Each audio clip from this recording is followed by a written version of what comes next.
반복되는 일상의 노선을 벗어나 타인의 교양에 올라타고 싶은 분들을 위해 준비했습니다. 본격 지식, 생각, 시선 투척 방송 개별교양 환승센터 73회 집단편 지금 시작합니다.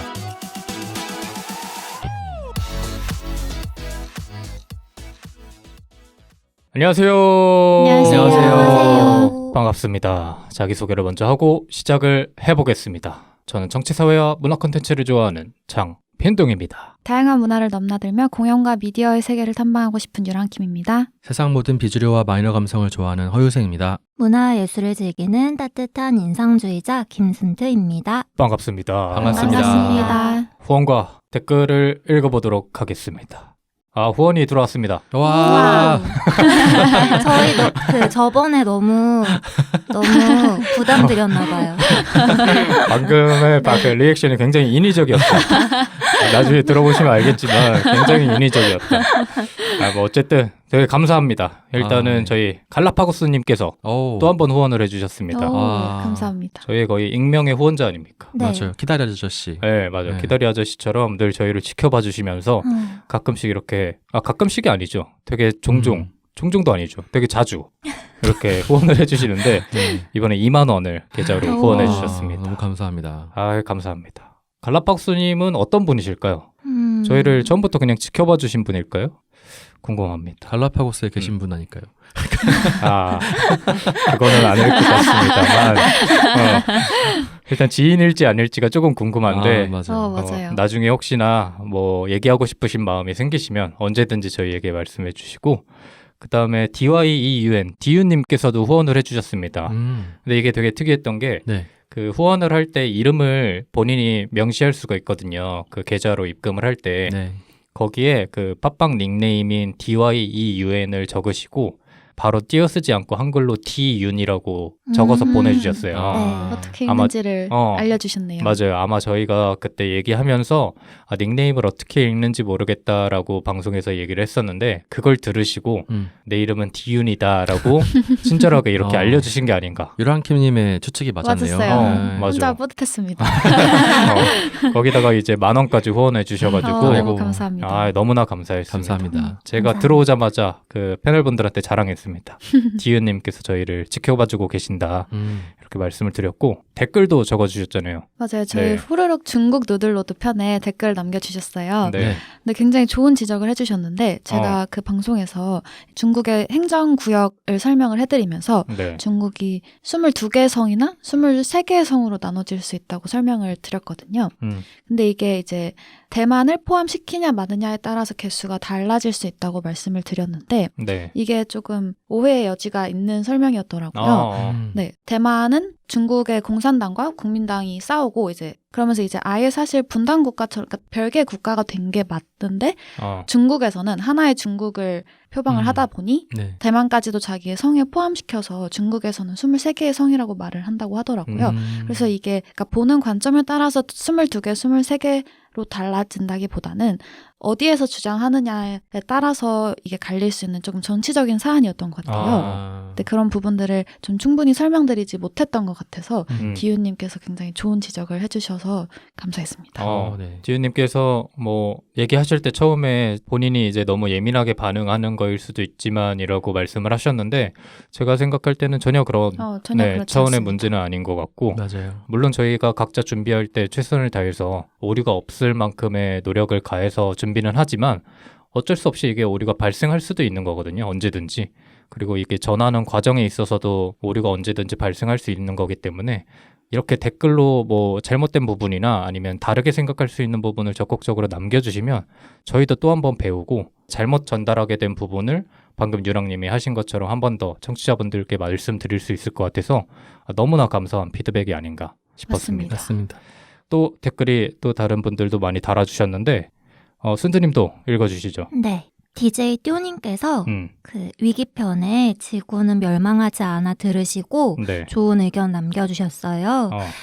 저희가 그때 여러 가지 이야기 많이 나눴는데 DJ 띠오님께서는 일단 인식이 변화하는 것 자체가 의미 있는 일이다. 그래서 여러 가지 왈가왈부가 있지만 그 속에서 더 나은 방향으로의 발전을 모색해 가야 되는 거 아니냐라고 의견 남겨주셨는데요. 네. 그러면서 그 보일러를 안 돌리신다.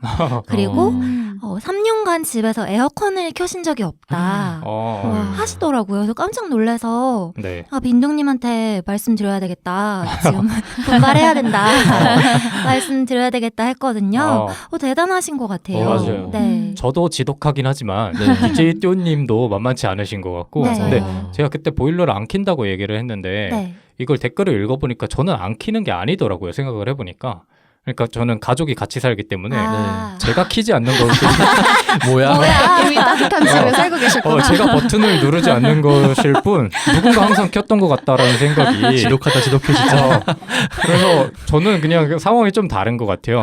뭐 그래서 DJ 뚜님은 아마 좀 오돌오돌 떠시면서 생활하시는 것 같은데 생각을 해보니까 내가 너무 약간 오만했다. 그러니까 저는 되게 따뜻한 공간에서 살고 있었다는 생각을 하면서 반성을 많이 했습니다. 반성하셔야겠네요.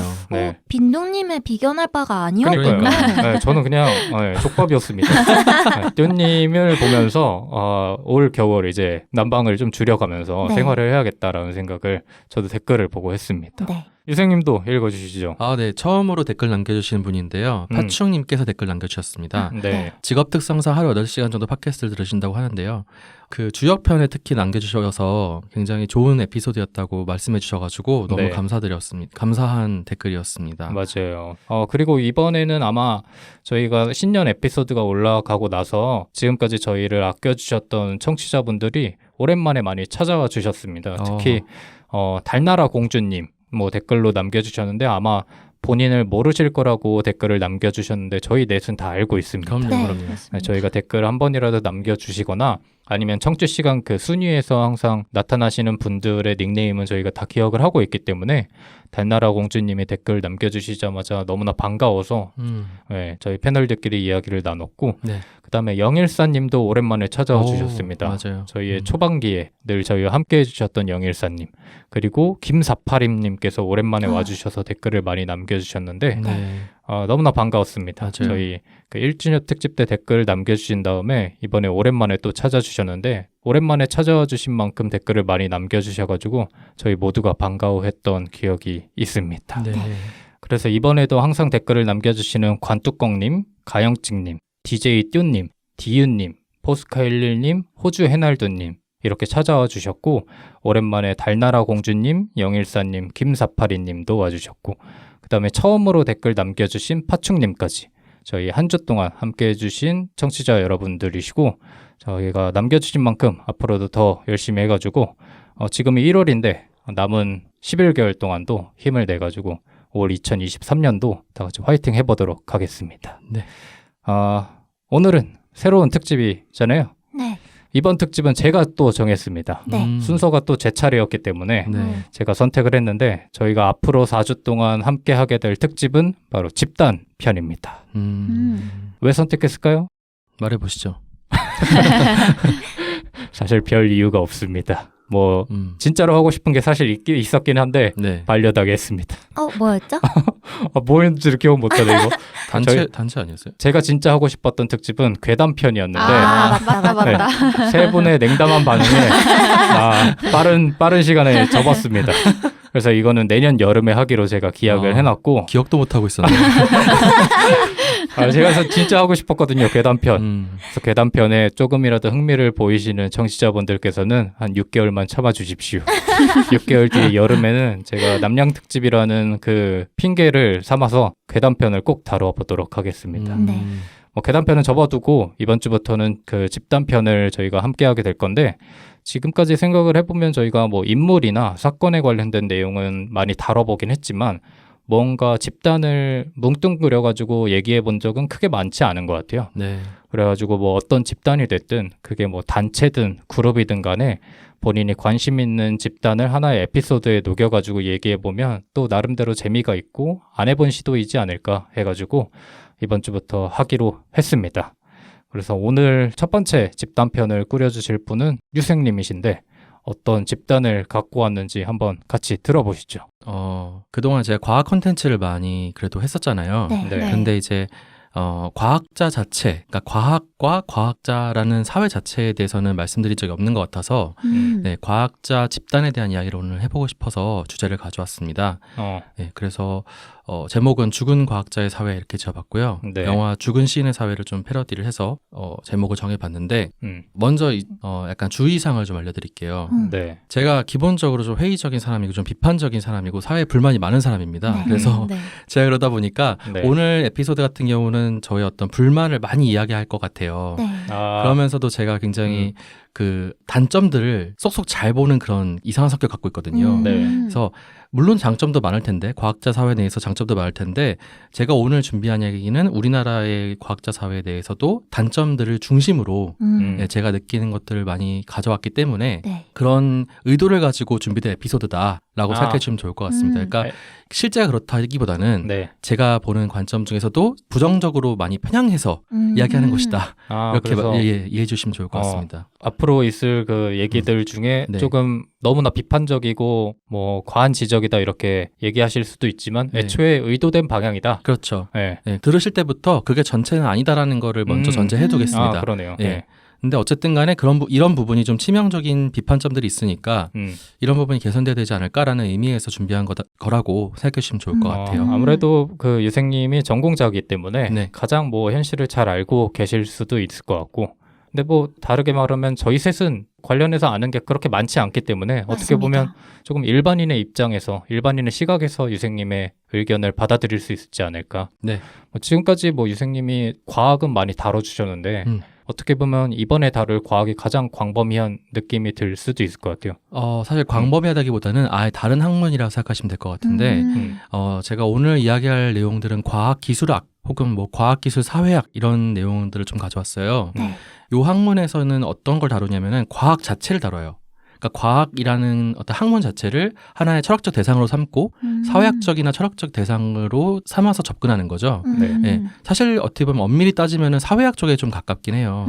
네. 근데 이제 과학을 대상으로 한 어떤 철학적 개념을 많이 연구하는 그런 사회학 이쪽에 가깝다라고 생각하시면 좋을 것 같습니다. 그러면 이런 거를 연구하는 직접적인 그 학자들이 있어요? 있죠. 그럼 이 사람들은 과학자에 가까워요? 사회학자에 가까워요? 제가 생각하기에는 사회학자에 가까운데 이 과학을 아무래도 과학 자체를 다루다 보니까 과학 자체에 대한 사회학적 접근 하지만 과학을 또 모르면은 이 자체가 불가능하잖아요. 네, 그러다 보니까 과학과 사회학의 어떤 중간 정도에 있는 학문으로 봐주시면 될 것 같습니다. 네. 그러면 본격적인 내용이 들어가기 전에 여러분께도 질문 한번 드려보겠습니다. 여러분들은 과학을 좋아하시나요? 혹은 뭐 잘 아시든 모르시든 간에 그걸 떠나서 과학에 대해서 어느 정도의 관심을 가지고 있으신지 좀 그게 궁금합니다.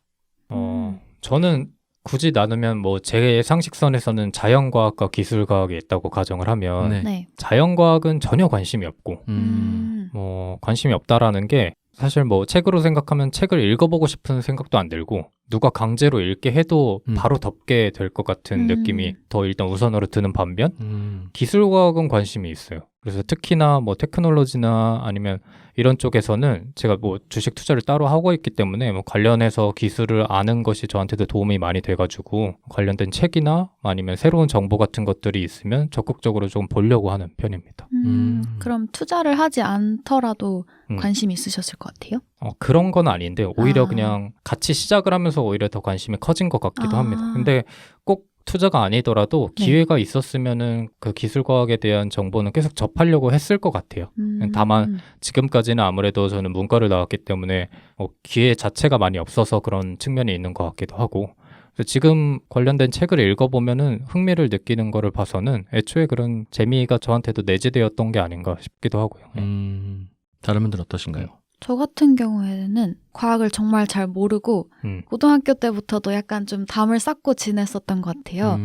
그래서 항상 성적도 별로 안 좋았고 유일하게 과학을 정말 열심히 했던 때가 제가 고등학교 때 화학 선생님을 좋아했어요. 그래서 그때 정말 화학을 정말 열심히 공부했지만 그럼에도 불구하고 그 장벽을 극복하지 못할 정도로 과학에 굉장히 무지했고 관심도 없었던 것 같아요. 네. 그래서 최근까지도 조금 그런 것 같은데 저도 빈둥님이랑 좀 비슷한데 과학기술, 그러니까 기술적인 측면엔 좀 관심이 있는 것 같아요. 네. 근데 그 관심도 어쨌든 그 기술이 우리와 어떻게 맞닿아 있냐, 그러니까 좀 사회과학적인 측면에서 접근을 하는 거를 좋아해서 예를 들어 뭐 AI라고 해도 AI라는 기술 자체보다는 이게 이제 어떻게 뭐 우리한테 영향을 미칠 수 있나 이렇게 사회과학적으로 접근을 하는 건 전 재밌더라고요. 그래서 그렇습니다. 근데 저도 비슷한 것 같아요. 좀 특정한 의도가 있어야지만 그 과학이 더 재밌게 느껴지는 것 같고 네. 그런 분들 계시잖아요. 그냥 그 기술 자체에 되게 흥미를 느끼는 맞아요. 좀 덕후들. 뭐 그런 느낌은 저나 유랑님이나 둘 다 아닌 것 같다는 생각도 들고. 네. 저도 아니에요. 아닐 것 같았어. 저는 두 분이랑 또 다른 게 네. 그래도 관심 있는 분야는 자연과학 분야인 것 같아요. 그래서 그쪽 이야기 듣는 거 되게 재밌어하고 네. 근데 잘 하진 못하고 잘 알지는 못하는 느낌이고요. 학교 다닐 때도 과학 과목 잘 못했거든요. 근데 이제 성인이 되어서 돌아보면 모든 인간 생활에 어느 하나의 학문 분야가 안 쓰이는 데가 없잖아요. 네. 그래서 그걸 느낀 다음에는 의도적으로 좀 많이 이야기를 접해보려고 노력하는 편이고 최근에 TV 보면은 과학자분들 중에 되게 재밌게 이야기해 주시는 분들 계시더라고요. 그래서 그런 프로그램 보면서 좀 더 많이 알아가려고 하는 입장인 것 같아요. 네. 그러시군요. 네, 유생님은 뭐 태어났을 때부터 과학을 좋아하진 않았을 거 아니야? 저는 초등학교 때부터 좋아했던 것 같아요. 아 그래요? 그럼 네. 첫 기억이 뭐 생각나요? 뭐 예를 들어서 과학에 관심을 갖게 된 계기나 그런 거는 사실 과학 자체에 대한 관심이라보다는 자연에 관심이 좀 많았어요. 그러니까 그 생명체들, 네. 뭐 곤충 채집하고 이런 것들 있잖아요. 그리고 동물 보는 거 되게 좋아했고 그런 생명에 대한 관심들이 먼저 있었고 그런 것들이 자연스럽게 과학으로 이어진 것 같아요. 네, 과학에 대한 관심으로. 그럼 어릴 때 그런 거 나가봤어요? 뭐 과학 경시대회 이런 거 있잖아요. 경시대회는 중학교 때 나갔었죠. 네. 근데 이게 어릴 때는 과학에 대해서 특히 학창 시절에는 되게 학문으로 접근시키잖아요. 맞아요. 이게 되게 큰 문제인 것 같다고 생각이 드는 게 지금 생각해보면 과학이라는 그 학문이 어떻게 보면 인간 생활에 제일 밀접하게 맞닿아 있는 학문인 것 같은데 그렇지 않고 막 공식, 막 기호 이런 걸로 접근을 하다 보니까 더 멀어지게 된 측면도 저는 있는 것 같아요. 맞아요. 저는 그래서 살면서 가장 먼저 포기한 과목이 과학 같아요.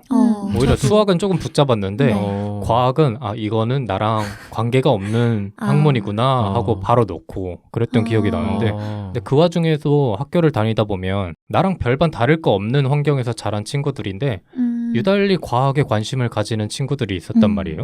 저는 그 기저가 되게 궁금했어. 뭐 어렸을 때부터 부모님이 관련된 책을 계속 주입시키거나 이랬을 것 같다는 생각은 또 안 들고 그래서 그 사람이 언제부터 과학을 좋아했을지가 유생님 보면서도 항상 궁금했는데 자연에 관심이 많았다. 그게 과학의 관심으로 이어진 것 같고 자연을 보다 보면은 저게 왜 그럴까라는 의문이 들잖아요. 네, 그런 것들이 다 과학 그 원리를 탐구하고 싶은 마음들이 생기는 근데 저게 왜 그럴까라는 의문 자체가 드는 게 굉장히 다른 점인 것 같아. 맞아요. 얘는 왜 안 죽지? 전 이런 생각했었거든요. 콩벌레 같은 거 만지면서 나만 이상한 생각을 했나? 하여튼 유생님 같은 생각을 하는 분들이 꽤나 많지는 않은 것 같아. 그래가지고 오히려 그런 생각을 하시는 분들이 과학에 대한 관심이 더 커지게 되는 것 같고 성장할수록. 근데 아까 승트님께서 말씀하신 것도 어느 정도 일리가 있는 것 같은 게 저도 생각해보니까 저는 초등학교 때 1년 동안 미국에 있었거든요. 그래서 미국에서 초등학교를 다닐 때 이제 과학 수업을 들었는데 거기서는 분기마다 한 가지 주제를 선정을 해서 한 특정한 대상만 되게 다양한 각도에서 접근을 해서 공부를 하더라고요. 그래서 예를 들어서 뭐 한 학기는 연어 이러면 연어의 생태계나 뭐 이런 식으로 접근해서 연어 직접 보러 가기도 하고 뭐 어떤 종류가 있는지 그리고 뭐 부터 시작해서 그런 생태계나 이런 식으로 접근을 하더라고요. 그러다 보니까 훨씬 재밌고 그냥 단순히 책으로 이론으로만 배우는 게 아니라 좀 다양한 방식으로 접근을 하다 보니까 얘네는 왜 그럴까라는 질문들이 자연스럽게 생겼던 기억이 있어요. 맞아. 네. 그래서 어떻게 보면 그런 기회가 없다 보면 과학이 되게 딱딱하고 재미없게 느껴질 수밖에 없으니까. 네. 어떻게 보면 유랑님께서 방금 얘기해 주신 게 네. 굉장히 본질적인 내용인 것 같은데 네. 사실 과학이라는 거는 뭐 물화생지가 사실 과학이라고 저는 생각하지 않아요. 그러니까 그게 과학의 핵심이라 생각하지 않는 게 과학의 본질은 저는 과학적 방법론이라 생각하거든요. 그러니까 과학에서 어떤 가설을 증명해 나가는 방식 그리고 그거에 어떻게 도달하는지 탐구하고 관찰하고 설계하는 그런 과정들이 저는 과학의 가장 본질이라 생각하는데 우리나라에는 그런 방법에 대한 것들이 모두 생략되어 버리고 다 내용 중심, 암기 중심으로 혹은 계산 중심의 과학이 됐다는 게 저는 되게 안타깝다고 생각하는데 오늘 이 얘기를 또 뒤에 살짝 나오긴 하지만 얘기가 중심은 아니고요. 네. 어쨌든 오늘 집단이란 주제이니까요. 네. 여러분이 얼마나 과학에 관심이 있는지를 좀 알아보고 좀 환기를 시키기 위해서 이제 여쭤봤는데 이렇게 길게 하실 줄 몰랐네요. 과학을 몰라서 그래 우리가. 네. 아무튼 그래서 집단이란 주제에 맞게 제가 이제 과학자 사회라는 개념을 오늘 소개해 드릴 텐데 이 과학자 사회의 개념을 이제 이야기한 학문이 바로 아까 말씀드렸던 과학기술학이에요. 네. STS라 부르고요. 이 과학기술학은 과학 자체에 대한 과학, 혹은 뭐 과학과 기술의 관계, 혹은 과학기술 사회의 관계 이런 것들을 연구하는 학문 분야라고 생각하시면 될 것 같습니다. 네. 그래서 이 과학자 사회라는 개념이 어떻게 탄생했고 그 개념과 특징이 무엇이고 그리고 오늘날 우리나라의 과학자 사회는 어떠한지 이런 이야기들을 오늘 쭉 나눠보도록 하겠습니다. 과학자들 하면 여러분 어떤 이미지가 떠오르시나요? 과학자 하면은 네. 아까 잠깐 얘기했던 덕후적인 조금은 이렇게 얘기해도 되는지 모르겠지만 좀 변태적인 그런 느낌이 미디어에서는 많이 접했기 때문에 네네. 하나만 이렇게 파고드는 외골수적인 측면도 있을 것 같고 그런 걸로 보통 생각을 하지 않나요? 저는 탐험가 같아요. 아, 그래요? 네. 그렇게 얘기하면 제가 그렇게 긍정적인 이미지를 얘기하시면 네, 어쨌든 저는 딱 떠올리면 네. 제가 모르는 세계를 탐방하는 사람들 같고 그래서 나는 모르는 미지의 세계를 먼저 가서 개척해서 보고 네. 알려주는 사람들 같다는 생각이 들거든요. 네. 저는 개척자라고 생각을 합니다. 늦었습니다. 근데 저도 빈둥님에 좀 가까운 것 같은 게 네. 그냥 딱 미디어에 자주 나오는 과학자의 이미지라고 하면 그 흰색 가운 입고 이렇게 두꺼운 안경, 이게 동글뱅이 안경 같은 거 쓰고 실험 같은 거 진행하는 그런 이미지가 굉장히 많이 나오잖아요. 네네. 그래서 저도 그런 이미지가 먼저 떠오르는 것 같아요. 이 대답을 사실 원하긴 했는데 보통 이제 과학자 하면은 대부분 약간 매드 사이언티스트 이런 거 생각하시는 분들이 많을 것 같아요. 네. 그래서 혼자 막 실험실에 처박혀가지고 막 연구하고 이런 것들 떠올리실 때가 많을 것 같은데 네. 이제 그 과학자의 연원을 보통 얘기할 때 자연 철학자들을 많이 얘기합니다. 그러니까 고대 네. 그리스에 존재했던 자연 철학자들. 그래서 사실 고대 그리스 하면은 뭐 민주주의 그리고 뭐 철학이 꼽힌 그런 도시 이렇게 생각하잖아요. 도시국가에 생각하는데 그 소크라테스 이전의 자연과학자들이 사실은 이 세상은 무엇으로 이루어져 있는가 이런 식으로 세상의 구성 요소를 탐구하는 그런 철학자들이 있었잖아요. 네. 그래서 이 자연 현상 자체를 관찰하고 혹은 자연이 어떤 원리에서 운행하는지 이런 것들을 연구한 사람들, 연구라기보다는 어떤 사변적인 연구긴 하지만 그런 이야기들을 했던 사람들이 그리스의 자연 철학자들인데요. 이제 과학 탐구 연원을 이 자연 철학자들에게서부터 시작됐다고 얘기를 많이 하죠. 근데 이제 이 고대가 지나면서 중세로 오게 되면은 보통 신중심 사회라고 얘기하잖아요. 네. 그래서 종교, 기독교가 어떻게 보면 헤게모니를 잡게 되고 그러면서 과학이 어떤 종교나 아니면 신학의 신여처럼 생각되는 그런 시기가 중세였습니다. 네. 근데 이제 15세기, 16세기 하면은 떠오르시는 그 사회적 사건이라고 하면은 바로 르네상스가 있지 않습니까? 네. 그 센터님께서도 여러 번 얘기해 주셨는데 르네상스는 바로 부활이란 뜻이잖아요. 재생 부활이란 뜻이잖아요. 네. 그래서 그리스 시기로 고대 그리스 문화의 부활을 의미하는 그런 사건이었습니다. 네. 그래서 이때 바로 자연 철학자들이 다시 소환이 돼요. 네, 이때 유명하셨던 분이 여러분 잘 아시는 레오나르도 다빈치. 예, 이분은 사실 뭐 여러 가지로 유명하시지만 사실 학문적 기술자라 불릴 정도로 다양한 어떤 장치들도 많이 발명하셨고요. 네. 또 이때 대단한 발명이었던 게 그 구텐베르크가 했던 활판 인쇄술이었잖아요. 네. 네. 특히나 이 활판 인쇄술 같은 경우는 어떤 지식이 보편화되는 그런 계기를 마련하기도 했었고 그 르네상스 때 또 만들어졌던 것들이 망원경, 총포류, 그다음에 뭐 지도 제작법, 항해술 이런 것들이 많이 발명이 됐습니다. 네. 이 말의 뜻은 이때 어떤 기술적인 부흥도 많이 일어났다는 뜻이라고 볼 수 있을 것 같아요. 그래서 이 15, 16세기에 쌓였던 어떤 그런 기술에 대한 사람들의 어떤 지식들이 16, 17세기에 가게 되면요. 과학혁명으로 이어지게 됩니다. 네. 그래서 이때 바로 과학적인 방법론이 정립되게 되고 네. 그리고 과거에는 이제 관찰했던 사실을 쭉 기술하면서 그것으로부터 자기가 생각하는 어떤 결론 도출해내는 방식의 과학적 방법론이었다면은 네. 네. 이때는 이제 실험이라든지 귀납법이라든지 혹은 가설 연역법이라고 해가지고요. 과학적 방법론의 어떤 기초가 마련되는 시기가 바로 이때예요. 예를 들자면은 이제 과학적 방법론이라고 하면은 단순하게 실험하는 것만을 과학적 방법론이라고 하지 않아요. 네. 그러니까 어떤 실험을 할 때도 기본적으로는 가설을 세팅합니다. 네. 이러이러할 것이다. 내 생각에는 이 기존의 이론들에 비춰봤을 때 이러한 사실이 아마 발견될 가능성이 높다라고 생각하는 가설을 세우겠죠, 먼저. 네. 그래서 이 가설에 맞는 굉장히 과학적인 체계적인 실험을 디자인합니다. 네. 대조군과 실험군을 설정하고 독립변수와 혹은 뭐 종속변수 이런 것들을 설정하게 되고요. 네. 그래서 그런 그 절차적 정합성을 갖춰가지고 실험을 하게 된 다음에 그 결론이 가설과 맞는지를 확인하는 거죠. 네. 그런 다음에 맞지 않다면 다시 어디로 돌아가면 될까요? 처음으로. 그렇죠. 다시 가설. 가설로 돌아가면 되는 겁니다. 네, 이거 학창 시절에 그래서 가설 막 조작했던 기억이 나요.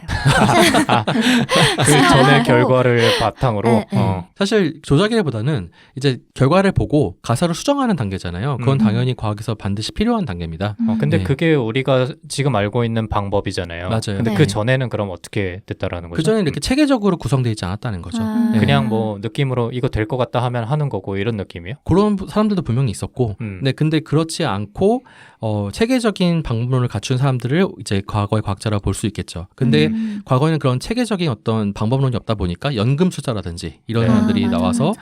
예, 막 돌이 금으로 변할 수 있다는 이런 맞아. 허무맹랑한 생각도 했던 거잖아요. 예. 네. 이렇게 어떤 체계적인 시스템은 필히 뭘 필요로 하게 되냐면은 사람들을 필요로 하게 됩니다. 그러니까 검증해줄 사람들을 필요하게 되는 거죠. 네. 과연 이 사람이 정말 가설을 잘 세팅했고 과학적 방법론 절차에 따라서 정말 실험을 잘했냐, 그리고 이 결과가 기존의 과학적인 어떤 이론과 비춰봤을 때 이질적인 게 아닌 것이냐, 이런 것들을 서로 리뷰해 줄 수 있는 사람이 필요했던 거죠. 그러면서 과학자 사회가 형성되게 되는데 이제부터는 과학적 지식을 탐구하는 것뿐만 아니라 네. 과학 자체가 실행되는 그 과정 자체가 전부 다 시스템화되기 시작하는 거예요. 그래서 협회가 만들어지고 과학자들이 모여서 토론을 하고 서로의 논문을 봐주면서 평가를 하고 이런 시스템들이 필요로 했고 만들어졌던 거죠. 그래서 과학자들이 어떤 내가 이런 지식을 발견했어 라고 한다면은 관련된 과학자들이 서로 그 연구 결과를 봐주면서 이 결과는 맞는 것 같아. 근데 이 결과는 문제가 있지 않아 하면서 토론이 시작되는 게 되겠죠. 이런 과정 속에서 객관성이 확보되는 겁니다. 점점 더 과학적 진리가. 네. 근데 예전에는 지금은 뭐 누군가의 투자를 받거나 아니면 기업이 주체가 돼서 혹은 나라가 주체가 돼서 뭔가를 연구하잖아요. 네. 근데 연구하는데 비용이 엄청나게 들 텐데 맞아요. 예전에 과학자들은 뭐를 바탕으로 해서 연구를 한 거예요? 그러니까 실제로 이 과학혁명이라는 이 16, 17세기 이전에는 사실 과학자라는 단독 직업 없었잖아요. 그래서 이 과학혁명 이후의 시기에서 정말 진정한 과학자들이 등장하는데, 그래서 이 과학자들이 실험하고 연구할 수 있는 것을 지원하는 단체들이 생기기 시작해요. 아, 그래요? 네, 국가에서 지원해 주기도 하고, 혹은 뭐 많이 들어보셨을 텐데 뉴턴 같은 경우는 왕립협회라는 곳에서 지원을 많이 받았어요. 네. 그래가지고 이제 귀족 가문을 중심으로 해가지고 과학자들을 이제 함께 모이게 만들고 거기서 이제 대화를 많이 나누게 만들고 이런 학회, 일종의 학회가 생기기 시작한 거죠. 네. 그 당시에는 뭐 과학협회 혹은 아카데미 이렇게 불렀던 그런 집단들이 출현하게 됩니다. 네. 이런 귀족 가문들에서는 어떠한 동기로 후원을 하게 됐던 건가요? 어떻게 보면 돈이 많다 보니까 네. 이제 예술품을 모으기도 했겠죠. 예술가들을 지원하기도 하고. 근데 어떤 귀족들은 이런 자연의 진리가 너무 궁금하고 이런 것들 연구하는 사람들이 굉장히 신비롭게 느껴졌을 거예요. 아, 진짜 그냥 궁금해서 한 거야? 그래서 그러면? 많이 지원을 했어요. 실제로. 약간 취미처럼 그러면 그렇죠. 지원을 돈이 한 건가요? 많으니까. 네. 근데 또 이런 과학 기술을 알게 된다는 게, 그러니까 과학 현상에 대해서 알게 된다는 게 힘이 되는 거잖아요. 맞아요. 그러니까 이게 또 맞네요. 돈이랑도 이어진다고 생각을 그쵸. 하거든요. 하나의 그 권력이 되는 거죠. 과학적 지식이라는 게. 그렇죠. 그럼 투자였네요. 일종의? 그럴 수도 있을 것 같습니다. 예. 근데 뭐 그게 지금의 상황에서 그렇게 과거를 되돌아보면 그렇게 느낄 수도 있을 것 같은데 그때 당시에도 그런 생각을 했다는 게 조금 특이하게 느껴지는데. 그렇죠. 네. 물론 이제 귀족들이 지원을 했지만 사실상 이 협회 혹은 과학자 집단들은 굉장히 독립적으로 움직였어요. 네. 되게 유명한 말 있잖아요. 지원을 하되 간섭하지 않는다. 이런 느낌으로 많이 이제 조성이 됐었고 그들 안에서 어떤 과학적인 치열한 토론을 통해서 과학적 진리를 발견하기 위한 노력들이 많이 이루어졌다고 생각하시면 될 것 같습니다. 그럼 이런 단체가 그렇게 후원을 해주고 지원을 해주는 시기도 그 아까 얘기했던 과학혁명의 시기와 맞물려 있는 맞습니다. 거예요? 예. 그래가지고 대표적으로는 이제 최초의 과학단체라 불리는 곳은요. 1601년도에 설립된 린체이 아카데미라는 곳이고요. 17세기에는 영국의 왕립학회, 지금도 있습니다. 이곳은. 네. 그리고 프랑스의 과학 아카데미 이런 곳들이 설립되기 시작하면서 과학을 지원하는 이런 전통들 혹은 과학자 사회를 이제 끈끈하게 묶어주는 전통들이 많이 생기기 시작했고 이런 전통들이 지금의 현재 대학 혹은 학회, 연구소 같은 과학 제도화가 이루어지는데 초석이 됩니다. 과학자 탄생은 이러한데 그러면 과학자 사회 자체는 별개로 과학자 사회와는 별개로 그럼 이 과학자 사회라는 게 있고 이런 것들을 탐구해야 된다라고 생각하는 것은 훨씬 늦게 이루어지게 돼요. 무슨 얘기냐면은 과학자 사회는 뭐 그냥 과학자 사회겠지라고 생각했던 시기가 있었겠죠 분명히. 근데 저 집단은 정말 특이한 집단이야. 일반적인 어떤 모임과 다른 것 같아라고 알아채고 그것들의 특성을 규정하고 그 사회만의 독특한 어떤 제도나 규범들을 연구하기 시작한 거는 조금 이후의 일이에요. 그래서 좀 이따 또 소개해드릴 텐데 대표적인 학자는 이제 미국의 사회학자인 로버트 머턴 이런 사람들이 있고요. 로버트 버턴? 머턴? 네. 머턴 씨? 네. 들어보셨습니까? 아니요. 초면입니다. 혹은 뭐 토머스 쿤 이런 사람들 많이 들어보셨죠? 들어봤어요. 네. 혹은 파이어벤트 이런 사람도 있고요. 이런 분들이 전부 다 과학을 대상으로 연구를 하셨던 분들이라고 생각하시면 될 것 같아요.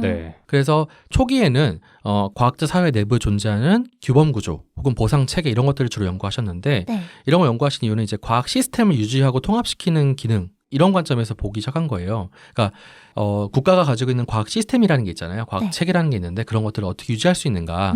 그래서 과학자들에게 어떤 보상을 줘야 되고 독특한 규범은 무엇이고 이런 것들을 연구하기 시작했던 거죠. 원래는 처음에는. 근데 나중에는 이제 이게 사회학과 많이 결합되기 시작하면서 과학자 사회 내에 존재하는 고유한 갈등이라든지 혹은 뭐 성불평등 문제라든지 혹은 뭐 그 고유한 지역만의 역사 문화적 맥락에 따라서 과학자 사회가 어떻게 조성되는지 이런 것들도 연구가 되기도 합니다. 실제로는. 네. 자, 그러면은 이제 과학자 사회는 이렇게 탄생하게 됐는데 그럼 과학자 사회 자체에 대한 개념 그리고 그 과학자 사회의 고유한 특징에 대해서 또 이야기를 한번 해보도록 하겠습니다. 이 과학자 사회라는 말을 제일 먼저 쓰신 분은 마이클 폴란이라는 분이에요. 이분은 물리화학자 출신의 과학 철학자이신데요. 이분이 이제 과학자 사회에 대해서 이야기했던 데는 배경이 있어요. 그 2차 세계대전 직전에 사실 공산주의가 굉장히 인기를 얻습니다. 전 세계적으로. 그래서 뭐 68혁명 혹시 들어보셨나요? 들어는 봤습니다. 네. 네. 어쨌든 젊은 사람들이나 지식인들 중심으로 해가지고 자유주의 진영에도 뭐 마오주의라고 하나요? 마오이즘? 마오이즘이라든지 아니면은 그 스탈린이나 이런 사람들의 어떤 공산주의가 굉장히 인기를 얻던 시기가 있었어요. 그러면서 이게 과학까지 좀 바람이 불게 되는데 이 공산주의에서는 보통 모든 걸 국가가 계획하잖아요. 그래서 과학도 계획화해야 한다. 라는 어떤 바람이 불기 시작해요. 그래서 이 공산주의부터 시작됐던 과학의 계획화, 국가 주도의 과학 계획화가 서양까지 넘어오기 시작한 거죠. 그래서 이런 것들을 반대했던 사람이 바로 마이클 폴란입니다. 과학은 자유로워야 된다. 과학자들 제발 좀 내버려둬라. 라고 생각했던 사람이 자유주의 과학 진영의 폴란이었어요. 그 자유라는 게 그러니까 주제에 있어서의 자유를 말하는 건가요? 그러니까 사실 아니면... 과학이라는 게 돈이 필요하잖아요. 근데 그 돈을 가지고 국가가 돈을 쥐고 흔들면서 국가가 시키는 대로 연구를 해라고 하지 말라는 거죠. 과학자들에게 자율성을 달라라는 겁니다. 연구의 자율성. 아까 말씀하신 주제 선택의 자율성도 될 수 있겠고 혹은 뭐 필요한 연구비를 잘 이제 조달할 수 있는 자율성도 달라는 거겠죠. 그도 그럴 것이 사실 과학이라는 건요 굉장히 정치적인 도구가 될 수 있어요 실제로. 대표적인 게 나치의 우생학이잖아요. 그래서 과학적 사실이라는 게 사실 뭐 그 자연 법칙이고 뭐 진리에 가깝다고는 하지만 이것을 이용하는 사람들의 입장에 따라서는 얼마든지 정치적인 도구로 이용할 수 있는 거예요. 권력을 쥐을 수 있는 어떤 사회적인 장치가 될 수도 있는 거고요. 그래서 과학자 사회라는 것은 기본적으로 커뮤니티 내에서 자율적 조정을 한다. 그러니까 그들이 알아서 한다라는 거예요. 알아서 그 관찰 결과, 실험 결과 혹은 이제 객관적 방법론에 따른 과학적 결론을 모두가 알아서 조정을 해간다.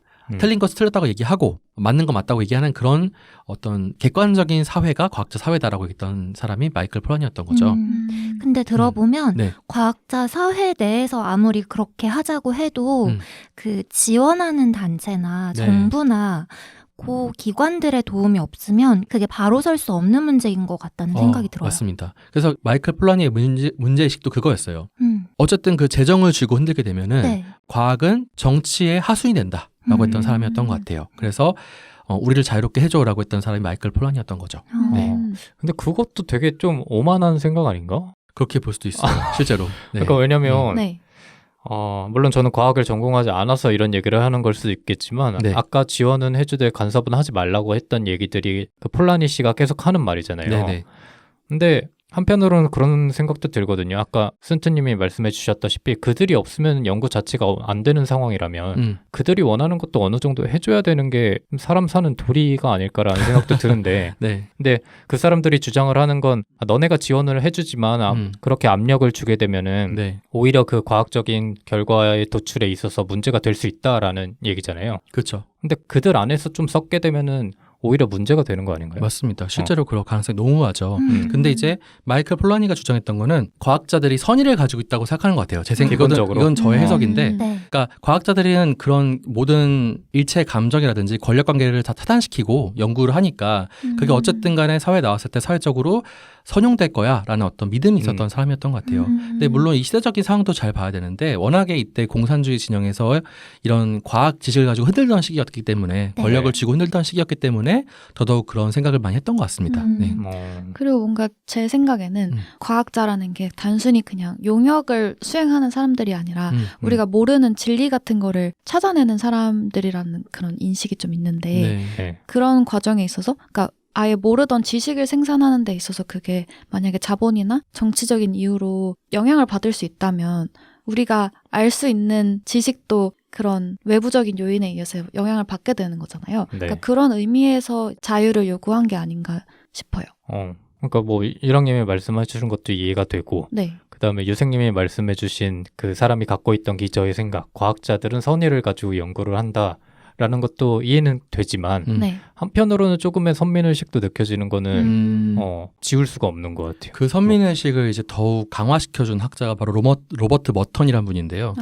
이제 과학자 사회의 특성을 4가지로 정리하신 분이에요, 이분이. 네. 네. 그래서 어떻게 정리했냐면요. 과학자 사회는요, 다른 지식 사회 다르다. 과학자 사회는 과학적 지식을 생산해내는 사람들이기 때문에 네. 이 사람들은 과학적 지식이라는 자연과학을 관찰하고 객관적 지식을 탐구한다는 입장에서 다른 학문과는 접근 방식 자체부터 다르고 그러다 보니까 독특한 규범과 규율이 있다라고 얘기했던 사람이에요. 네. 그래서 과학자 사회는 4가지 특성이 있는데 첫 번째는 공유주의 규범입니다. 공유주의. 네, 공유주의. 그래서 과학적 지식을 생산해내잖아요. 이거는 인류 모두의 자산이라 생각한다는 거예요. 네. 과학자들이. 뜨겁습니다. 네. 우리 모두의 자산이고 모두의 것이라고 생각하는 사람들이 과학자다. 두 번째는 보편주의입니다.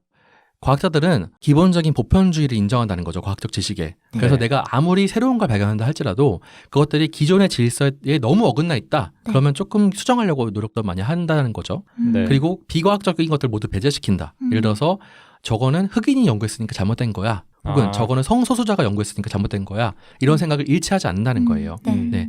세 번째는 사리사욕의 초월이에요. 과학자들은 자기 이익을 위해서 연구하지 않는다는 거죠. 네. 과학 활동은 특정 이해관계에 따라서 할 수 있는 것이 아니다라고 생각했다는 겁니다. 네. 마지막 4번째는 조직화된 회의주의입니다. 과학자들은 기본적으로 엄격한 규칙에 따라 가지고 연구하는 사람들이기 때문에 네. 정말 움직일 수 없는 증거가 나오기 전까지는 회의주의적인 입장을 가지고 있다라는 게 과학자 사회다라고 얘기하는 겁니다. 그래서 로버트 머턴은 과학자 사회에 어떻게 보면 굉장한 권위를 부여한 사람이라 볼 수 있을 것 같아요. 근데 이 사람이 얘기하는 그 4가지 특성이 네. 그냥 자기가 봤을 때 이런 특성을 가졌더라 네. 이거예요? 아니면 내부적으로 뭔가 이 네 가지 특성이 없으면 저 사람을 개선시킨다 이런 식의 시스템이 마련되어 있어서 한 얘기예요. 전자에 가깝습니다. 그러니까 과학자들과 많이 인터뷰를 해보고 사회적 방법론을 통해서 연구해봤더니 내가 보기에는 과학자들은 이렇다라고 얘기했던 사람이죠. 이게 지향점이 아니라 관찰을 했을 때 과학자들의 특성이 이렇다는 맞습니다. 결론인 거죠. 굉장히 어떻게 보면은 굉장히 좋게 봐준 거기도 하고 좋게 말하면 뭐 예를 들어서 그런 네 가지 기준을 가지고 내부적으로 자정할 수 있는 시스템이 있다면 밖에서 보는 사람들도 그래 저 사람들이 뭐 내부적으로 썩을 수도 있겠지만 그런 장치가 마련되어 있기 때문에 뭐 지원을 하든 아니면 지켜보든 간에 좀 긍정적으로 바라볼 수 있을 것 같은데 네. 그냥 단순히 이렇다더라 하는 거는 그 사람의 시선에서도 어떻게 보면 치우친 의견이 될 수가 있을 거라는 생각이 들어서 그렇죠. 근데 과학자들은 아마 환호했겠죠. 이 개념에 대해서. 그러니까 그래서 과학 지식 철저하게 이러한 어떻게 보면 굉장히 이상적인 규범을 갖고 있는 과학자들이 생산해내는 지식은 아주 객관적이고 아주 신뢰할 만한 것이다라는 어떤 권위를 보여준 사람이라고 보시면 될 것 같아요. 그러니까 자꾸 그런 단어가 나오는 게 조금 그래. 좀 네. 객관적, 뭐 그러니까요. 사회를 위한 뭐 선의 이런 것들이 계속 반복되니까. 맞아요. 여기까지가 그러면 어떻게 보면 과학자 사회를 굉장히 좋게 봐준 사람들이에요. 네. 뒤에도 있군요.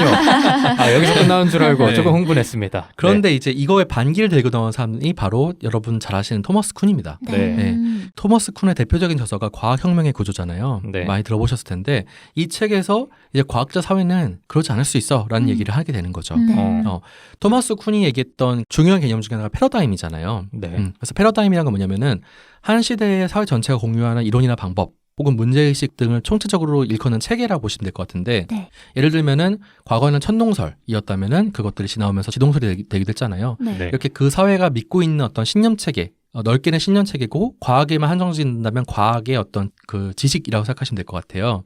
근데 이 토머스 쿤은 그 당시에 지배하는 과학 지식은 패러다임에 불과하다고 얘기하는 겁니다. 이게 무슨 뜻이냐면은 그 시대에 사람들이 믿고 있는 어떤 신념에 기반한 과학 체계가 있겠죠. 과학 지식이 있을 텐데 그걸 정상과학이라고 얘기합니다. 근데 젊은 혹은 그 뒷세대의 과학자들이 등장하면서 반론을 제기하기 시작하는 겁니다.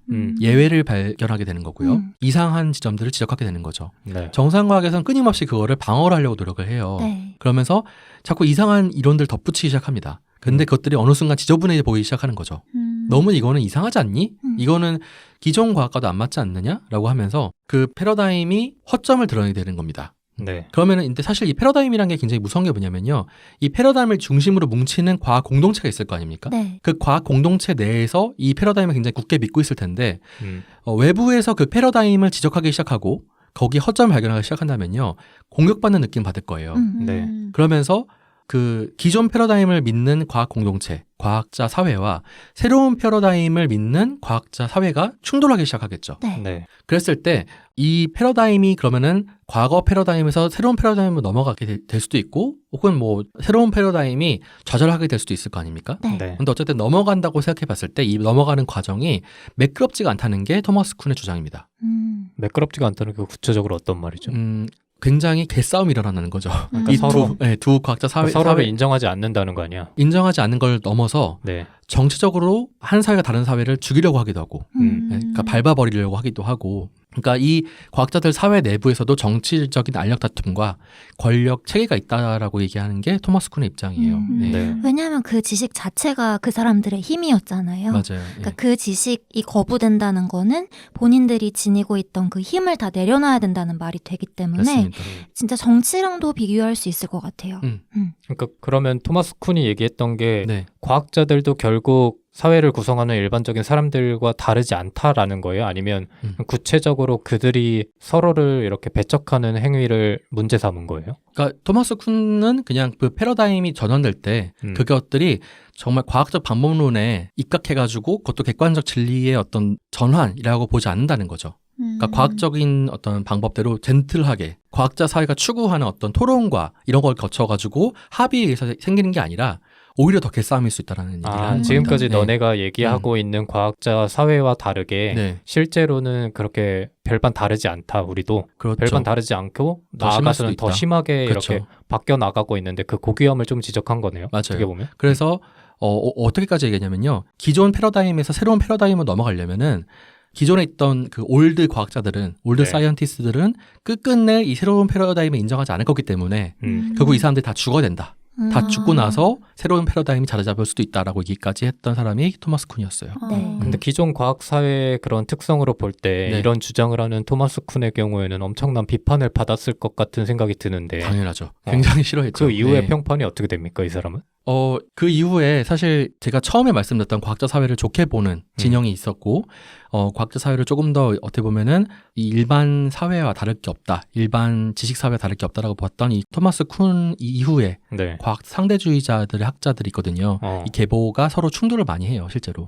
네. 이것도 충돌을 해버리네. 그렇죠. 네. 서로 굉장히 물고 뜯고 헐뜯고 이런 어떻게 보면 과학 전쟁이라 불릴 정도로 네. 그 안에서는 굉장히 치열한 난상 토론이 이루어지기도 합니다. 네. 그게 지금까지 이어지는 건가요? 아니면? 지금도 이어지고 있습니다. 예.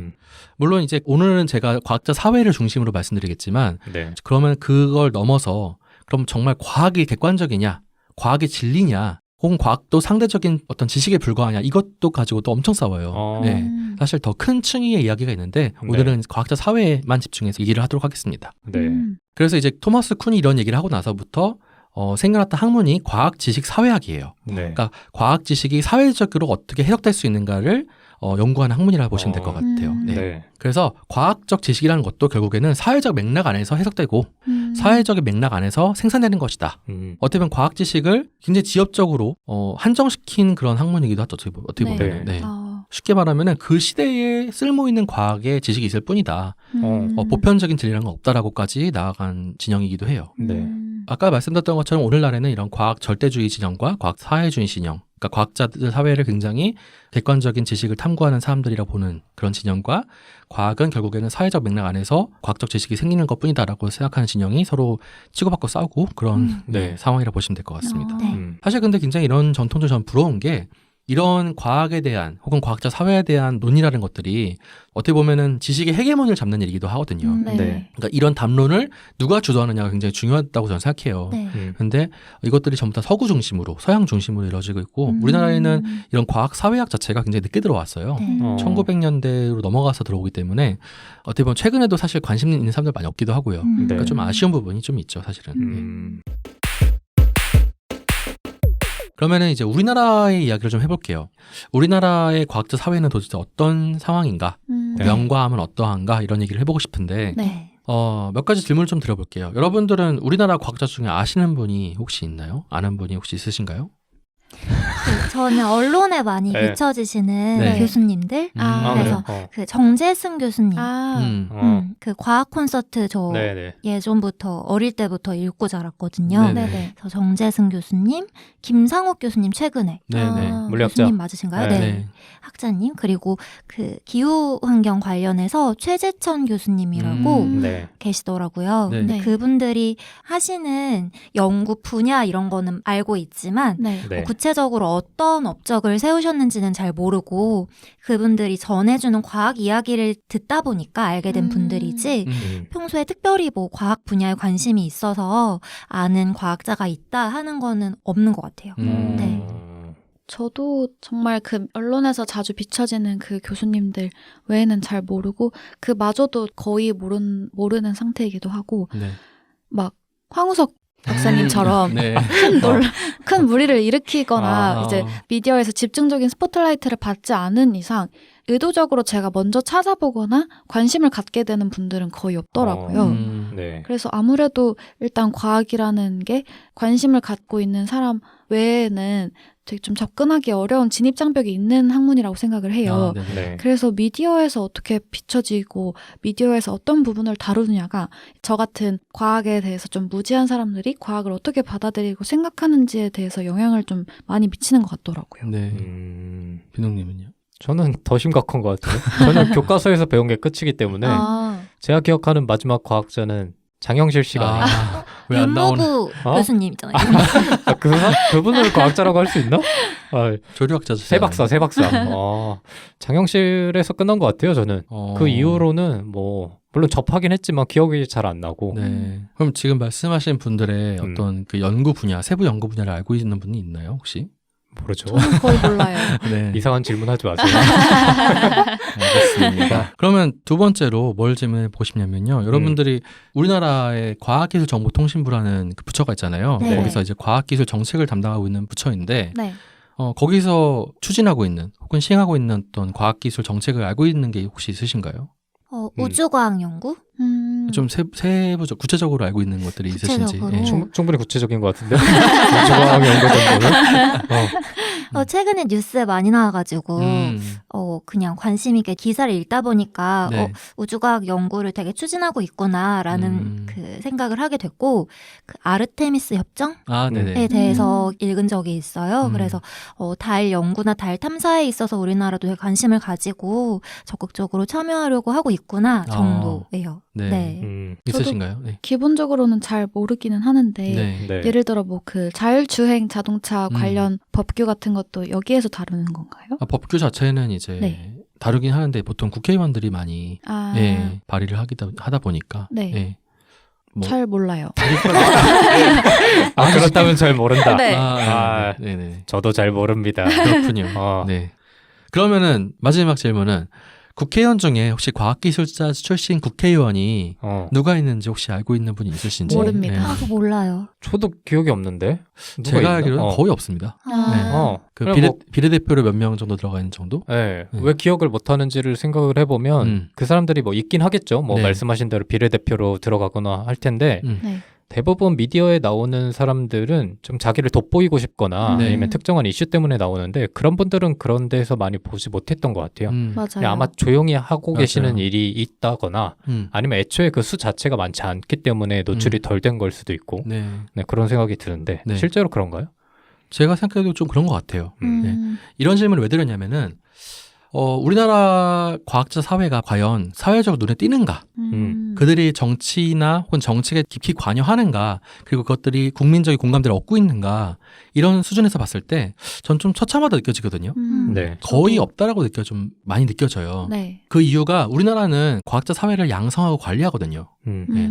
이게 어떻게 보면 박정희 대통령 때부터 있었던 어떤 기조 같은 건데 우리나라 과학은요 기본적으로 경제 성장의 도구 정도였습니다. 네. 네. 예전부터. 그러니까 우리나라가 어쨌든 전후에 국가를 재건해야 했었고 그러면 경제 성장이 필요했잖아요. 그때 필요했던 것이 사실 과학기술이었고 그 과학기술 입국을 통해 가지고 경제 성장하자라는 게 어떤 국가적인 모토였잖아요. 네. 그래서 되게 유명한 얘기가 박정희 대통령한테 미국에서 너희한테 뭘 해줄까, 뭘 원조해줄까 했을 때 이런 얘기를 했대요. 우리나라에 그럼 종합연구소를 지어주세요 라고 했다고 합니다. 그래서 지어진 게 지금 그 홍릉에 있는 키스트라는 기관이에요. 네. 어쨌든 그래서 우리나라는 기본적으로 과학기술을 도구로 봐요. 그러다 보니까 기본적으로 이공계 학생들을 육성한다고 얘기를 많이 하죠. 네. 네, 과학기술 인력을 양성한다고 얘기를 하죠. 네. 그러니까 과학 자체에 관심 있는 학생들을 과학 자체가 얼마나 재밌고 즐거운 것인지를 알려주기보다는 이 사회에 나와가지고 과학기술자로서 얼마나 우리 사회를 성장시킬 것인가의 목표가 있다 보니까 그냥 무조건 계산시키고 네. 무조건 주입시키고 하는 것에 많이 초점이 맞춰져 있다는 거예요. 제가 보는 바는 그렇다는 겁니다. 그럼 유생님이 여쭤보신 뭐 예를 들어서 과학자 중 알고 있는 사람이 있는지 네. 아니면 과학 정책 중에 알고 있는 게 있는지 아니면 국회의원 중에 얼마나 과학자들이 있는지 알고 계신지 이런 질문들이 지금의 우리나라의 과학자 사회의 문제와 좀 연결된다라는 얘기예요? 그렇죠. 그러니까 과학자 사회는 물론 당연히 과학적 지식을 생산해내고 사회에 이로운 영향을 끼치는 것도 중요하겠지만 저는 기본적으로 정치 결사체가 되어야 한다고 생각하거든요. 네. 네. 정치적 영향력을 행사해서 필요한 예산을 따올 수 있어야 되고요. 그래서 그 연구를 통해 가지고 사회를 좀 더 발전시킬 수 있어야 하고 인류 보편적인 지식에 기여할 수 있어야 하는데 그렇지 않고 우리나라의 이 과학자 사회 자체가 죽은 과학자 사회이기 때문에 그러니까 기본적으로 사회 자체가 죽어 있다고 저는 보기 때문에 그래서 그 연구비도 전부 다 국가에서 나오잖아요. 기본적으로는 물론 네. 민간도 많이 되긴 하지만 국가에서 나오게 된다면은 국가가 쥐고 흔들 수 있는 여지가 너무 큰 거예요. 네. 그러면은 이 국가 연구비를 줄 때 어떤 기준을 두느냐? 당연히 과학자들의 수요를 받아서 연구비를 주기도 하겠지만 네. 실제로는 이제 공무원들의 그러니까 기술 관료들의 어떤 필요나 그들의 요구에 따라 가지고 연구비가 배분되는 경우도 굉장히 많다라는 거죠. 특히 거대 과학이라든지 엄청나게 큰 연구비가 투입되는 곳에서는요, 네. 공무원들의 개입이 굉장히 심해요. 네. 당연히 그럼, 네. 그럼 외국 네. 같은 경우에는 혹시 이런 연구비가 어떻게 운영이 되고 있나요? 외국에서도 연구비 관리를 철저하게 하긴 하는데 네. 기본적으로 외국에서는 우리나라처럼 이렇게 심하게 하진 않습니다. 공무원 기준에 맞춰가지고 뭐 비목별로 이거 어디다 썼는지 다 서명이라든지 아니면은 마치 무슨 돈을 주고 나서 이제 막 숙제 검사하듯이 하는 방식이 아니라 투자를 굉장히 많이 하고 그 투자에 대해서 성과를 내라 그것만 이제 딱 보게 되는 거죠. 그러니까 뭐 소명을 막 디테일하게 하거나 그렇게까지는 보지 않아요. 네. 그러니까 아까 얘기해주신 질문들을 바탕으로 생각을 해보면 네. 저는 외국이라고 해서 국민들이 느끼는 그런 인식이 크게 다르지 않다고는 생각을 하거든요. 네. 뭐 예를 들어서 외국의 사람들을 두고 너네 과학자 중에 아는 사람이 있어? 혹은 너네 과학 정책 중에 뭐 아는 거 있어? 혹은 더 나아가서 너네 정치인 중에 과학자가 몇 명인지 알아? 라고 물어보면 네. 저희 셋이 느끼는 반응하고 크게 다를 것 같진 않은데 네.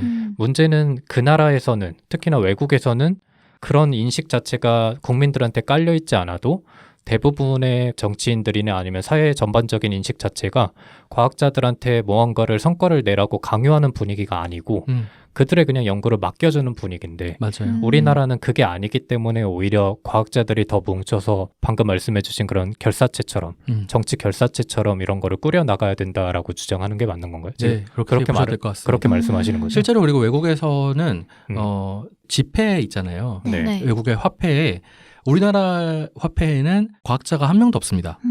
근데 외국 화폐를 보면은 과학자가 꽤 있습니다. 과학기술자들이. 그런 것처럼 과학기술자가 사회적으로 존경받는 그런 나라들이 많고요. 네. 그리고 그들이 실제로 연구를 잘했을 때 사회적으로 스타가 되기도 해요. 실제로. 스타 과학자가 되기도 합니다. 우리나라처럼 물론 그렇게 대중적으로 과학을 전파하시는 분들도 굉장히 중요한 분들이겠지만 자기 연구를 통해서 대중적으로 스타 되는 사람들은 우리나라는 거의 없잖아요. 많이 없잖아요. 근데 외국에는 실제로 존재하고 그들이 입각을 해서 정부로 입각을 해가지고 과학기술 정책에도 굉장히 힘을 많이 이제 발휘를 합니다, 실제로. 네. 근데 사실 우리나라는 과학기술자들을 한 명의 인력, 사회의 어떤 고급 노동자 정도로 본다는 생각이 저는 되게 강하거든요. 네. 그러니까 그냥 공무원 시킨 대로 하면 되지. 그냥 도구처럼 쓰이면 되지라는 생각이 굉장히 지울 수가 없는 그런 상황이라 볼 수 있을 것 같아요. 네. 그래서 이런 식으로 관리되고 양성되는 집단이잖아요.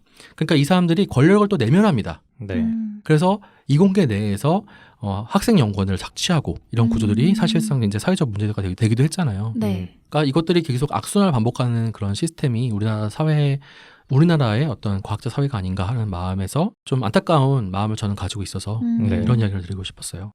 그래서 아까 뭐 빈둥님과도 얘기하긴 했지만 로버트 머턴이 얘기했던 그 4가지 속성을 가진 그러니까 보편주의, 공유주의, 그리고 이익을 추구하지 않는, 그리고 조직적인 회의주의를 가진 그런 그 과학자 사회는요, 우리나라에선 없는 것 같습니다. 제 생각에는. 네. 다 죽어버렸습니다. 그런 분들은. 그래서 죽은 과학자의 사회군요. 그렇습니다. 그래서 연구개발비 같은 경우도 승자 독식으로 유명하신 분들이 다, 그러니까 정치적 권력 굉장히 결탁해 있는 분들이 다 따가게 되고, 네. 그리고 뭐 실제로 연구가 진행된 동안에서도 프리라이딩이 굉장히 많아요. 연구가 진행된 동안에서도 프리라이딩이 굉장히 많아요. 무임승차하고 나서 성과는 성과대로 다 챙겨가시는 분들도 굉장히 많고, 네, 학생연구원 이런 약자들 착취하시는 분들도 의외로 많고, 네. 그런 것들에 대해서 굉장히 근데 거리낌이 없어요. 네. 내가 이 정도 엘리트 코스를 밟아가지고 유명한 사람이 됐고 교수라는 권위를 가졌는데 니들이 나의 권위 도전해? 이런 느낌을 가지는 분들이 굉장히 많다는 거죠. 이런 부분이 좀 아쉬운 것 같아요. 저 개인적인 생각에서는. 네. 물론 일부입니다. 일부인데 굉장히 이것들이 전 치명적인 단점이라 생각하기 때문에 저의 불만을 중심으로 우리나라 과학자 사회에 대해서 말씀드려봤습니다. 그래서 좀 오늘 어떻게 보면 집단이라는 주제에 여러분들 많이 처음 들어보셨고 좀 생소한 주제였던 과학사회학 그리고 과학자 사회에 대해서 말씀드려봤는데 어떻게 들으셨나요?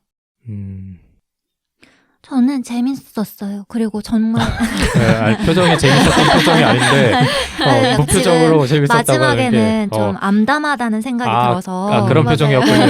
생각이 많아졌어요. 그래서 그 표정이었는데 이야기가 흥미로웠고 전혀 몰랐던 그 용어거든요. 용어 자체도 과학자 사회라고 하셔가지고 저는 유생님이 임의적으로 말을 만드신 줄 알았어요. 그 정도로 몰랐던 개념인데 오늘 알게 되어서 너무 흥미롭게 들었지만 마지막에 좀 암담하다라는 생각이 들어서 아쉬웠고 근데 이렇게 된 이유는 우리나라가 급진적으로 성장을 했잖아요. 네. 정부 주도로 해서 급진적으로 성장을 하다 보니까 좋은 면도 있었지만 어두운 면이 많았는데 그 어두운 면들 중에 하나인 것 같아요. 그래서 유생님처럼 생각하시는 분들이 계시고 그리고 저희가 이렇게 이야기 나누면서 사회적 논의를 만들어가면 변화할 수 있지 않을까라는 희망적인 생각도 해보지만 지금 상황이 되게 안 좋구나라는 생각을 많이 하게 됐어요. 네.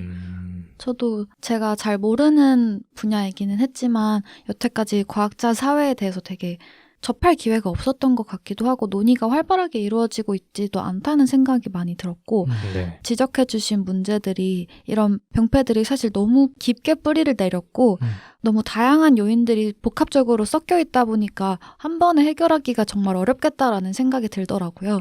아까 신트님께서 말씀해 주신 것처럼 이렇게 지적을 하는 목소리들이 계속 있어야지 어쨌든 긍정적으로 바뀌니까 이런 논의들이 앞으로 조금 더 많아졌으면 좋겠다라는 생각이 들더라고요. 저는 근데 뭐 과학에 관심은 많지 않았지만 과학자들을 바라보면서 느꼈던 그런 찝찝함을 오늘 유생님께서 좀 긁어주셨다라는 생각이 드는데 네. 뭐 어떤 학문이든 마찬가지겠지만 보통 순수 학문에 이렇게 매진하시는 분들을 보면 조금은 그런 게 있거든요. 아까도 잠깐 얘기했던 선민의식 같은 게 느껴질 때가 있어요. 네. 근데 그게 물론 그 사람들의 학문에 있어서 그들의 연구에 있어서 도움이 될 때도 있지만 가끔은 같은 사회를 구성하는 사람으로서 바라보면 좀 부정적으로 보일 때가 있거든요. 근데 그게 서양의 경우에는 지금까지 꾸준히 역사 속에서 과학자 사회 안에서 논쟁하고 토론하고 이렇게 좀 의견이 정립돼가는 과정이었던 것 같은데 네. 우리나라 같은 경우에는 그런 과정 없이 단순히 그냥 그들의 좋은 면만 가지고 과학자들이 생활하려고 하는 모습이 들으면서 느껴진 것 같아서 그 내부적으로 조금 썩어가는 측면이나 아니면 네. 자기의 그 학생들한테 이렇게 취하는 행동들이나 이런 거를 바탕으로 볼 때 우리나라의 현실은 그냥 서양의 일부분만 가지고 와서 환경에 맞지 않게 가고 있는 게 아닌가라는 생각이 들어서 조금 안타까웠고 그런 측면에서 아까 얘기해 주셨던 과학지식사회학이라는 그 학문이 저는 굉장히 인상 깊었는데 네. 그런 측면의 학문이 우리나라에서도 조금 더 연구가 되고 또 적극적으로 알려졌으면 좋겠다라는 생각이 들어서 뭐 모르겠습니다. 뭐 어떻게 될지는 모르겠지만 일반인의 입장에서 바라봤을 때는 적어도 그들도 우리 사회를 구성하고 있는 시민의 일부라는 생각을 조금 가져줬으면 좋겠어요. 너무 그들이 뛰어나다고 생각하는 그 생각 자체가 오히려 그들을 되게 동떨어지게 만들 수 있다라는 생각이 들어서 그런 부분은 좀 위험하지 않나라는 고민을 해가면서 들었습니다. 네. 네. 사실 뭐 외국이라고 해서 우리나라가 겪고 있는 문제를 안 겪고 있다 이렇게 말할 수는 없을 것 같아요. 네. 근데 오래된 그 과학자 사회 내에서의 지적 전통이 사실 그런 것들을 많이 방어해주고 있는 느낌이 좀 든다고 저는 생각하거든요. 네. 근데 그런 논의 자체가 우리나라에는 없었으니까 네.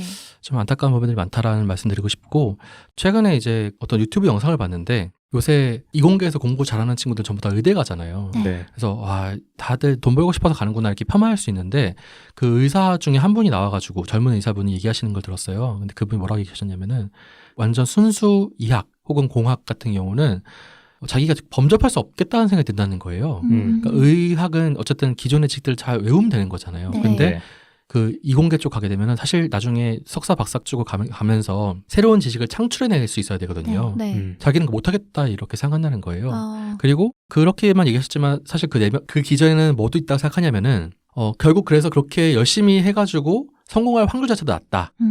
그리고 그로 인해서 벌어들일 수 있는 수익도 낮다. 이런 게 깔려있지 않을까 생각이 들기도 해요. 네. 그러니까 우리나라 사회가 얼마나 이공계 자체에 관심이 없었나.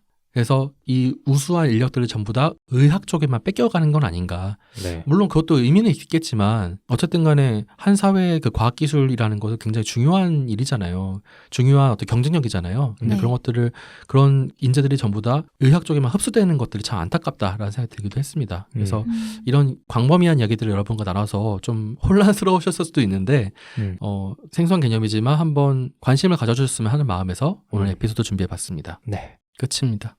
끝낼까요? 네. 네. 그래서 뭐 집단편의 첫 번째 에피소드를 유생님께서 얘기해 주셨는데 아무래도 저희 셋은 과학에 좀 능통하지 못하다 보니까 좀 얘기를 많이 못했던 측면도 있는데 혹시나 청취하시는 분들 중에 과학 전공자가 계시거나 아니면 유생님이 얘기하시는 부분에 뭐 동의를 하든 비동의를 하시든 적극적으로 의견을 표명하고 싶으신 분들이 계시다면 저희의 팟빵 댓글창에 마음껏 저희를 어루만져 주시면 감사하겠습니다. 네. 오늘 유생님의 첫 번째 집단 에피소드는 여기서 마치도록 하고 저희는 다음 주에 두 번째 집단 에피소드로 돌아오도록 하겠습니다. 고생 많으셨습니다. 감사합니다. 감사합니다.